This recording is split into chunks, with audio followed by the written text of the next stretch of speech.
Divorce Day Diaries, day 217, and it's cookie time. Starting off with 226 grams of melted butter, followed by 200 grams of brown sugar and 100 grams of white sugar.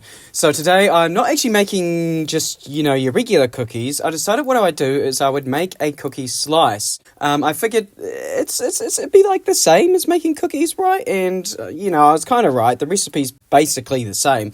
All you do is you just make a lot of it, and then you push it into a tray, bake it, and then you can cut it into slices, which is great for lunch boxes.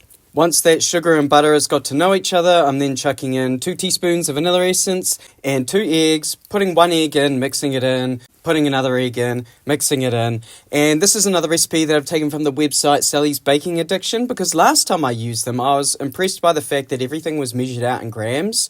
And I wanted to do that again, specifically because someone commented and reminded me of that trick where you put the scales down and then you put the bowl on the scales and then you put one ingredient in and then you zero out the scales, put your next ingredient in, zero out the scales, and you can keep doing that. And that way you don't have to use a whole bunch of measuring utensils. You just leave the bowl on the scales and just keep adding stuff in. Super handy, super easy. So my dry ingredients, which I probably should have sifted in, but again...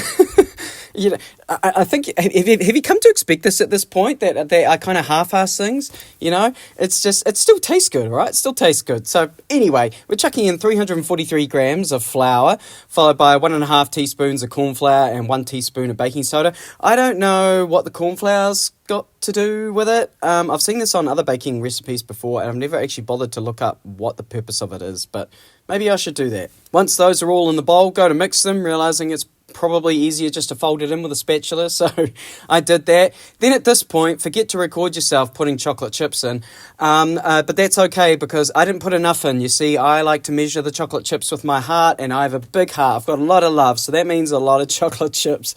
In this case, I'm putting actually both chocolate buttons and chocolate chips because I thought it'd be an interesting way to sort of break up the texture. Sometimes you get the little bits of chocolate, sometimes you get the big bits of chocolate.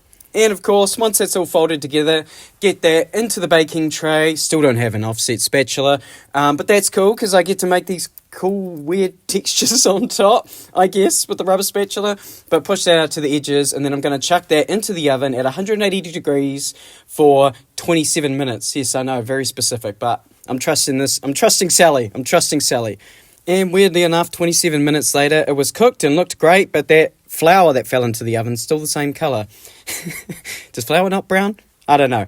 But got that out of the tray, let it sit for about an hour to cool down, and then went and chopped that up. So, it's still warm, but it's also like 10:30 on a school night, and I kind of just want to go to bed. So, let's chop into this. I can't imagine it's going to be bad, honestly. I'm never quite sure how big to cut my slices, but what I am sure of is that every time I go to a bakery and I want to order like a brownie or a slice of cheesecake or something, they're phenomenally huge. Like, do people actually go out and order those giant slices that cost like $10 and then eat them in one sitting? Like, why are they so big? So someone mentioned the other day that I like to cut my slices quite small. They're kid-sized slices. So for the sake of that person there, I'm going to chop it in half again. Plus it's like 10:30 at night. Come on, guys. Sorry, I lost concentration there. I forgot that I was meant to be talking about the recipe. I'm going to have to try another bite. Okay, so it's a cookie slice.